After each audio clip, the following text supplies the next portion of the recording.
Welcome student. इस video में हम क्लास 11th के chapter number 2 relation and function के मिसलिनियस एक्सरसाइज के क्वेश्चन सॉल्व करेंगे। चलिए, पहला क्वेश्चन आपको दिख रहा होगा। The relation f is given by F X equal to x square, X is greater than 0 and less than or equal to 3 and 3x is greater than or equal to 3 and less than or equal to 10। ठीक है। And the relation g is given bye x square when x is greater than or equal to 0 and less than or equal to 2, 3x when x is greater than or equal to 2 and less than or equal to 10. Show that f is function and g is not a function. ठीक, तो हमने दोनों function को लिख लिया है fx और gx। तो फॉर fx देखते हैं, फॉर fx के लिए सॉल्व करेंगे तो हमको यहां पे दिया गया है कि एक्स स्क्वायर फंक्शन की वैल्यू एक्स स्क्वायर होगी जब x किसके किसके बीच में होगा, 0 और 3 के क्या होगा, बीच में होगा, और 0 और 3 के क्या होगा, इक्वल भी होगा। ठीक है, तो कह सकते हैं fx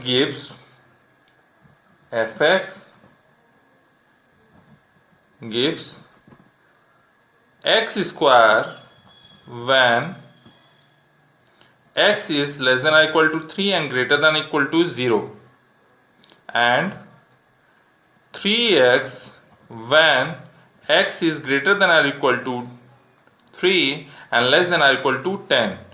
for देखिए यहाँ पे भी 3 आ रहा है, यहाँ पे 3 आ रहा है, इन दोनों में क्या है, 3 कॉमन है।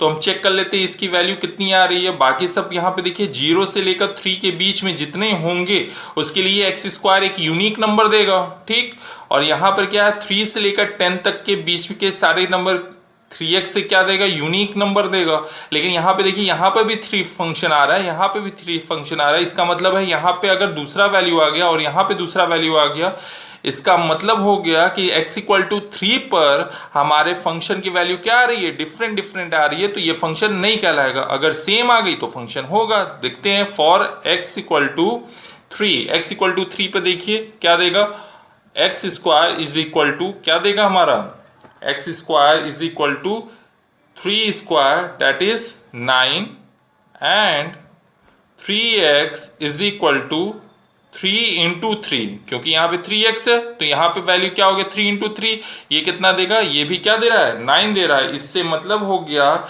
ये हमें क्या देगा, therefore for x is greater than और इक्वल टू 0 लेस देन और इक्वल टू 10, 0 से लेकर 10 के बीच में हर एक वैल्यू पर द इमेज होगी, the image of fx are unique. ठीक है, the images of fx are unique. Clear है ये। अब हम क्या, यूनिक आ गया तो इसका मतलब हो गया कि fx इज अ फंक्शन। अगर इमेज यूनिक आती है तो क्या होता है, फंक्शन होता है। अगर इमेज यूनिक नहीं आती है तो फंक्शन नहीं होता है। अब किसके लिए चेक करेंगे, फॉर gx के लिए हमारे चेक करेंगे। तो gx के लिए क्या है function, x square, gx equal to x square when x is less than और equal to 2 and greater than और इक्वल टू 0। ठीक है, और क्या दिया हुआ है, and gx equal to 3x when x is greater than or equal to 2 and less than or equal to 10। ठीक है, अब इस पर चेक करते हैं, for x is equal to 2, यहाँ पे देखिए यहाँ पे भी 2 आ रहा है, यहाँ पे भी 2 आ रहा है, तो 2 पर वैल्यू चेक करते हैं क्या सेम आ रही है। तो for x equal to 2 gx is equal to, यहाँ पे क्या देगा, 2 स्क्वायर दैट इज क्या देगा, 4। इमेज क्या दे रही है, 4। अगर इसको चेक करें x इक्वल टू 2 पर एंड gx इक्वल टू इस फंक्शन के हेल्प से अगर वैल्यू चेक करें तो क्या आएगा, 3 इंटू 2 दैट इज कितना आ गया, 6। क्या इमेज x इक्वल टू 2 पर क्या इमेज सेम है, नहीं। यहाँ पे क्या आ रही है, 4 आ रही है, यहाँ पे क्या है, 6 आ रही है। इसलिए कह सकते हैं कि हमारे पास अगर इमेजेस सेम नहीं है तो ये फंक्शन नहीं होगा। इसका मतलब हो गया hence element 2 has two different images, that is कौन कौन से, 4 and 6. Therefore gx is not a function. समझ में आ रहा है क्यों फंक्शन नहीं है? क्योंकि यहाँ पे एक ऐसा एलिमेंट मिल गया जिसकी कितनी इमेज है, एक से अधिक इमेज है, तो यूनिक इमेज नहीं है। यूनिक मतलब केवल और केवल एक होता है। तो यहाँ पे एफ एक्स क्या था? एफ एक्स हमको क्या दे रहा था? केवल और केवल एक इमेज दे रहा था, यूनिक इमेज दे रहा था, इसलिए ये क्या हो गया? फंक्शन हो गया। और ये इसमें एक एलिमेंट कम से कम मुझे पास मिल गया 2, जिसकी इमेज क्या है? डिफरेंट डिफरेंट मिल रही है, डेट इज 4 मिल रही है और क्या मिल रही है? 6 मिल रही है, इसीलिए it is not a function. Clear है? चलिए नेक्स्ट क्वेश्चन करते हैं। चलिए नेक्स्ट क्वेश्चन आपको दिख रहा होगा, if F X equal to x square find f1.1 minus f1 divide by 1.1 minus 1। ये जो आपको दिया गया है इसकी क्या निकालनी है? मुझे वैल्यू फाइंड करनी है। लेकिन फंक्शन की वैल्यू क्या दी गई है? X square. तो किसकी वैल्यू फाइंड करनी है हमें? f1.1 minus f of 1 divide by 1.1 minus 1। तो बताइए 1.1 f ऑफ x की वैल्यू कितनी है? X square. तो बताइए f ऑफ 1.1 की वैल्यू कितनी होगी? वैल्यू आपको बताई गई, कैसे निकाला जाता है? तो जो भी अंदर लिखा होता है उसकी वैल्यू हम क्या करते हैं? यहाँ पे पुट कर देते हैं। तो क्या आएगा यहाँ पे? 1.1 का whole square minus f of 1, तो x की जगह 1 रखेंगे तो क्या होगा? 1 square divide by 1.1 minus 1। Clear है? ये यहाँ पे देखिए a square minus B square का फॉर्मूला लगा सकते हैं। क्या होगा? 1.1 plus 1, 1.1 minus 1 divide by 1.1 minus 1। तो यह देखिए इससे ये कैंसिल होगा। क्या आएगा? 1.1 प्लस 1 दैट इज 2.1। वैल्यू कितनी आ गई? 2.1। क्लियर है ये? चलिए नेक्स्ट क्वेश्चन करते हैं। चलिए क्वेश्चन नंबर आपको 3 दिख रहा होगा, find the domain of the function F X equal to x square plus 2x plus 1 divide by X square minus 8x plus 12। ठीक है, तो ये आपको दिख रहा है, डोमेन आपको फाइंड करना है। What is domain? Domain is the collection of all points at which the function is defined. मतलब इस वाले फंक्शन का मुझे ऐसे पॉइंट फाइंड करने हैं जिस पर ये फंक्शन क्या हो? डिफाइंड हो। तो ये किस टाइप का फंक्शन है? तो देख रहे हैं ये ऊपर भी पॉलिनोमियल है और नीचे भी पॉलिनोमियल, दैट मींस ये पॉलिनोमियल अपॉन पॉलिनोमियल है। तो ये कौन सा फंक्शन है हमारा? रैशनल फंक्शन है। क्या फंक्शन है हमारा? रैशनल फंक्शन इसको बोलते हैं। ठीक है, तो रैशनल फंक्शन किस पर डिफाइंड होता है? तो रैशनल नंबर पूरे के पूरे रियल नंबर पे। आपको बताया गया था कुछ स्टैंडर्ड फॉर्म ऑफ फंक्शंस बताए गए थे। ठीक है, एग्जांपल्स जरूर उसको देखिएगा, ऊपर दिए गए लिंक से आप उसको फिर से देख सकते हैं। तो कोई भी रैशनल फंक्शन होता है तो उसका क्या होता है? हमारा डोमेन रियल नंबर होता है। ठीक है, तो रियल नंबर में से उन सारे नंबर को हम माइनस करते हैं जिस पर ये जो डिनोमिनेटर होता है वो क्या होता है? Equal to 0। क्यों? क्योंकि अगर ये इक्वल टू 0 हो गया तो क्या फंक्शन डिफाइंड होगी? नहीं। तो हम क्या करेंगे? रियल नंबर में से ये सारे के सारे वो ऐसे पॉइंट को क्या करेंगे? हम माइनस करेंगे जिस पर ये डिनोमिनेटर क्या होता है? 0। क्योंकि हम जानते हैं p बाई क्यू में जो रैशनल फंक्शन होता है, rational number p by Q में q is not equal to क्या होता है? 0। तो इसलिए हम 0 वाले वो वाले पॉइंट क्या करेंगे? इसमें से माइनस निकाल देंगे। तो यहां पे लिखेंगे since the given function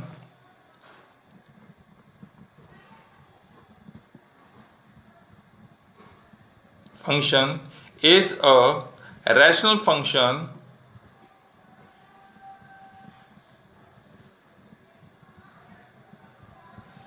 so it can be written as, देखिए कैसे लिख सकते हैं? F X equal to x square plus 2x plus 1 upon, इसका फैक्टर कर ले हम, किस पर ये 0 हो रहा है? तो हम लोगों ने फैक्टर पढ़ा होगा क्लास 10th में, X square minus 8x plus 12 equal to 0। ठीक, इसको मिडिल टर्म फैक्टराइज कर सकते हैं कि 12 के ऐसे दो फैक्टर करने हैं कि प्लस करने पर लास्ट वाला साइन क्या है? प्लस, प्लस करने पर क्या है? माइनस 8, दैट इज 8 है। तो हम लिख सकते हैं 6 2 8 हो गया। ठीक, X square minus 6x minus 2x plus 12 equal to क्या होगा? 0। क्या कॉमन है? x कॉमन है तो x माइनस 6 होगा, माइनस 2 कॉमन है, x माइनस 6 होगा इक्वल टू 0।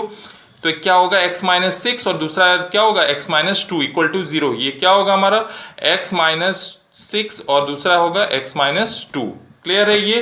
तो हम कह सकते हैं कि ये कब जीरो होगा डिनोमिनेटर, जब x इक्वल टू क्या रख ले हम 6 रख दें, या तो x इक्वल टू क्या रखे 2।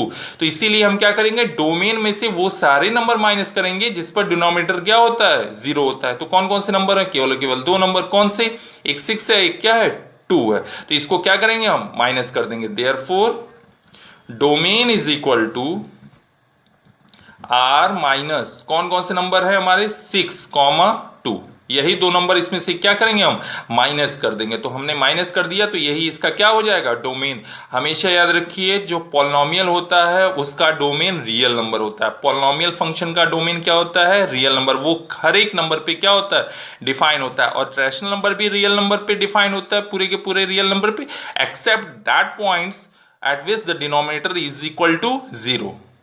उस पॉइंट को छोड़कर जिस पर डिनोमिनेटर क्या होता है, 0 होता है। तो यहां पे देखिए 6 और 2 पर डिफाइन नहीं था, इसीलिए इसको क्या किया मैंने, माइनस कर दिया। क्लियर है ये?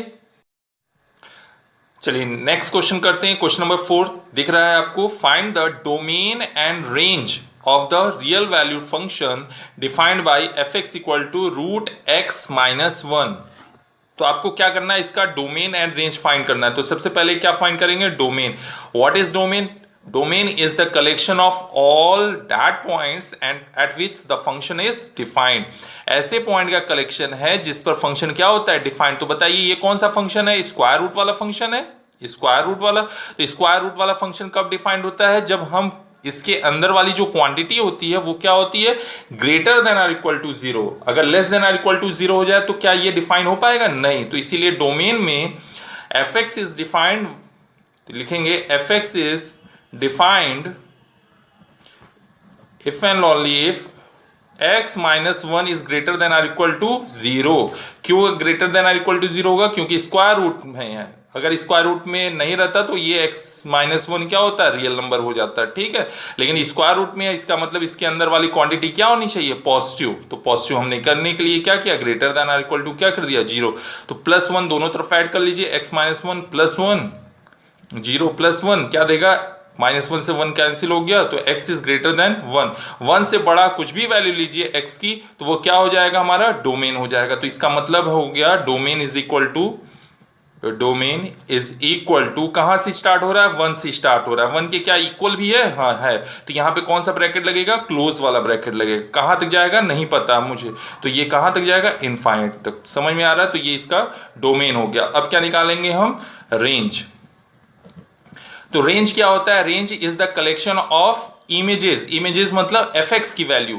तो हम क्या करते हैं, हमेशा याद रखिए, रेंज में जो हमारा फंक्शन f(x) होता है उसको क्या सपोज कर लेते हैं, y, हमेशा, ठीक है। लेकिन कुछ स्टैंडर्ड फंक्शन को छोड़कर, जैसे आपके पास है modulus function, signum function, greatest integer function, तो इसके ये पर्टिकुलर टाइप के क्वेश्चन पर हम ये रूल अप्लाई नहीं करते। ये आपके सिर्फ केवल और केवल कुछ आपके फंक्शंस पे अप्लीकेबल है, ठीक है। तो हमने क्या किया, f(x) इक्वल टू क्या मान लिया, y मान लिया। तो f(x) की वैल्यू क्या है, square root x-1 is equal to क्या होगा, y। अब क्या करेंगे, x की value in terms of y निकालेंगे। तो स्क्वायर रूट हटाएंगे, स्क्वायरिंग बोथ साइड क्या आएगा हमारा, x-1 इक्वल टू y², ठीक। चलिए अब क्या करेंगे, x की वैल्यू फाइंड कीजिए। तो x की वैल्यू जो होगी वो क्या होगी, y² -1। x² की वैल्यू क्या होगी, यहां पे देखिए x की वैल्यू क्या होगी, इधर जाएगा तो ये क्या हो जाएगा, +1 हो जाएगा। क्लियर है, y² +1। बट x की वैल्यू क्या दी गई है, x इज ग्रेटर देन और इक्वल टू 1। x की वैल्यू क्या है, ग्रेटर देन और इक्वल टू 1। आपको बताया गया था कि जब भी रेंज हम फाइंड करेंगे, किसके अकॉर्डिंग फाइंड करेंगे हम, डोमेन के अकॉर्डिंग। डोमेन में कौन कौन से एलिमेंट है उसी का तो इमेज फाइंड करना है। तो x की वैल्यू क्या है हमारे, ग्रेटर देन और इक्वल टू 0 है। तो हम लिख सकते हैं x इज ग्रेटर देन और इक्वल टू 0, देन x की वैल्यू रख लीजिए, y² +1 इज ग्रेटर देन और इक्वल टू 1, ठीक। इससे क्या होगा, +1 इधर है तो क्या करेंगे, दोनों तरफ से -1 इधर भी कर ले, -1 इधर से भी कर ले, तो ये क्या देगा, y², ये इससे ये कैंसिल, इससे ये कैंसिल, ग्रेटर देन और इक्वल टू 0। अगर यहां पे स्क्वायर रूट लेंगे, इसका मतलब है कि y इज ग्रेटर देन 0। तो इसका मतलब ये हो गया कि डोमेन रेंज जो होगा, y की वैल्यू क्या है, 0 से बड़ी है। कितनी बड़ी है क्या मुझे पता है, नहीं। तो ये क्या देगा, 0 से बड़ी कहां तक, इनफाइनाइट तक। तो हम कह सकते हैं इसकी वैल्यू आएगी 0 से कहाँ तक, इनफाइनाइट तक। क्लियर है ये? तो जीरो के इक्वल भी है, ठीक है। तो ये क्या हो जाएगा, क्लोज इंटरवल, कहाँ से, जीरो से इनफाइनाइट के बीच में, ये इसका क्या हो जाएगा, रेंज। क्लियर है ये? चलिए क्वेश्चन नंबर 5 करते हैं। क्वेश्चन नंबर 5 दिख रहा होगा, find the domain and range of the real valued function defined by F X equal to mod of X minus 1। ठीक है, मॉडुलस फंक्शन आ गया। तो अभी बताया है कि मॉडुलस फंक्शन के स्टैंडर्ड फॉर्म को हम क्या करेंगे, हमेशा अपने माइंड में बैठा के रखेंगे कि इसका डोमेन क्या होता है, इसका रेंज क्या होता है। ठीक है, चलिए स्टार्ट करते हैं। तो हम जानते हैं कि गिवन फंक्शन है F X equal to mod of X minus 1, then it is clear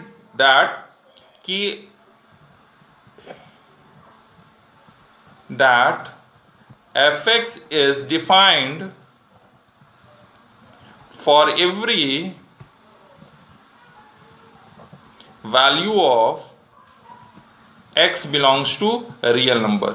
मतलब यहां पे कुछ भी रियल नंबर लीजिए, वो क्या होगा, डिफाइन होगा। इसीलिए हम कह सकते हैं हर एक रियल नंबर इसको डिफाइन कर रहा है, इसीलिए इसका क्या होगा, डोमेन क्या होगा, रियल नंबर होगा। ठीक है, रियल नंबर कुछ भी हम यहाँ रियल नंबर पे उठा करके 0 1 2 3 -1 -2 -3 कुछ भी रखे तो ये क्या देगा, वैल्यू कुछ ना कुछ देगा। इसीलिए ये फंक्शन का डोमेन क्या होगा, रियल नंबर होगा। अब क्या है हमारा को डोमेन, सॉरी रेंज की। रेंज क्या होता है, range is the collection of images. तो आपको बताया गया होगा ये है कौन सा फंक्शन, मॉडुलस फंक्शन। और मॉडुलस फंक्शन क्या कभी नेगेटिव देता है, नहीं।